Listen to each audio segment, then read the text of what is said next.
আজ থেকে প্রায় 4500 বছর আগে গড়ে ওঠা মানব সভ্যতাগুলির নিদর্শন ও তাদের নিয়ে গবেষণা আমাদের মনে বহু প্রশ্নের জাগরিত করে।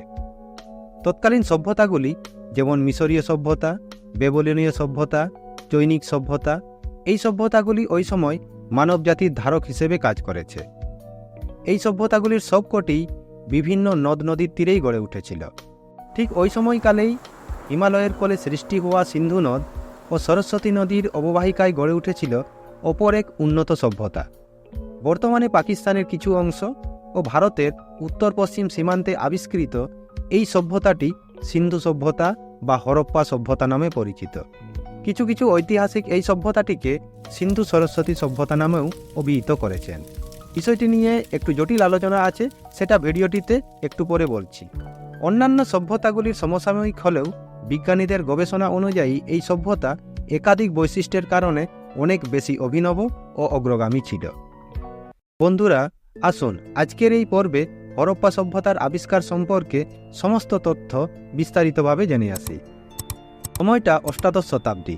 স্বাভাবিকভাবেই বুঝতে পারছেন ভারত তখন ইংরেজদের অধীনে। বিষয়টি আর একটু স্পষ্টভাবে বলার চেষ্টা করছি।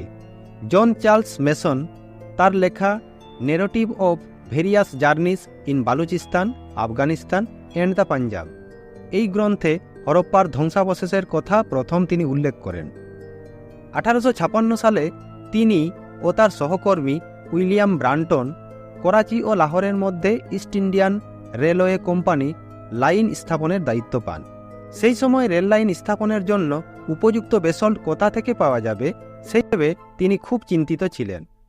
তাদের বলা হয় লাইনের নিকট ব্রাহ্মণাবাদ নামে এক প্রাচীন নগরীর ধ্বংসাবশেষ রয়েছে। সেই শহরে এসে তারা শক্ত ও ভালোভাবে পোড়ানো ইটের সন্ধান পান এবং তারা নিশ্চিত হন এই ভেবে যে বেসল্টের একটি উপযুক্ত উৎস পাওয়া গেছে। ব্রাহ্মণাবাদ ধ্বংসাবশেষ শহর এইভাবে বেসল্টের শহরে পরিণত হয়। কয়েক মাস পরে অপর একটি ঘটনা ঘটে। ব্রাহ্মণাবাদের উত্তরে জনের ভাই উইলিয়াম ব্রান্টনের কর্মস্থলে অপর একটি শহরের ধ্বংসাবশেষ দেখা যায়। এই ধ্বংসাবশেষের ইট নিকটবর্তী হরপ্পা গ্রামের অধিবাসীরাও ব্যবহার করত। এই ইটের বেসল্টেই তৈরি হয় লাহোর থেকে করাচি পর্যন্ত 93 মাইল বা 150 কিলোমিটার দৈর্ঘ্যের রেলপথ।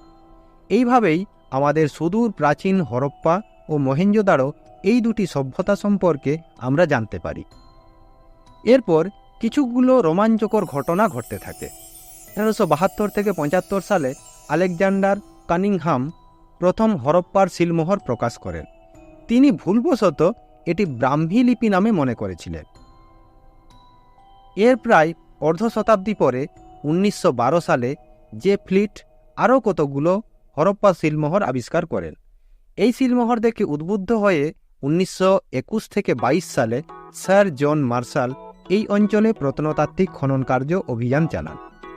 এই অভিযানের ফলশ্রুতিতেই sir John Marshall, Dayaram Sahni Harappa সভ্যতা আবিষ্কার করেন এবং রাখালদাস বন্দ্যোপাধ্যায়, EJH মেককি ও স্যার জন মার্শাল মহেঞ্জোদারো সভ্যতা আবিষ্কার করেন।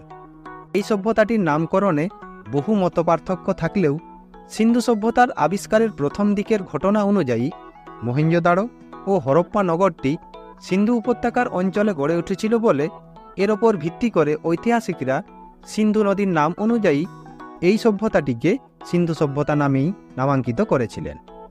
কিন্তু সময়ের সাথে সাথে সিন্ধু উপত্যকার কাছাকাছি খনন কার্য চলার ফলে নানা স্থান থেকে এই সভ্যতার নিদর্শন আবিষ্কৃত হতে থাকে। পরবর্তীকালে বোঝা যায় এই সভ্যতাটির বিস্তৃতি অনেক বড় এলাকা জুড়ে রয়েছে, তাই এখন আর এই অদ্ভুত আবিষ্কারটিকে সিন্ধু সভ্যতা বলা হয় না।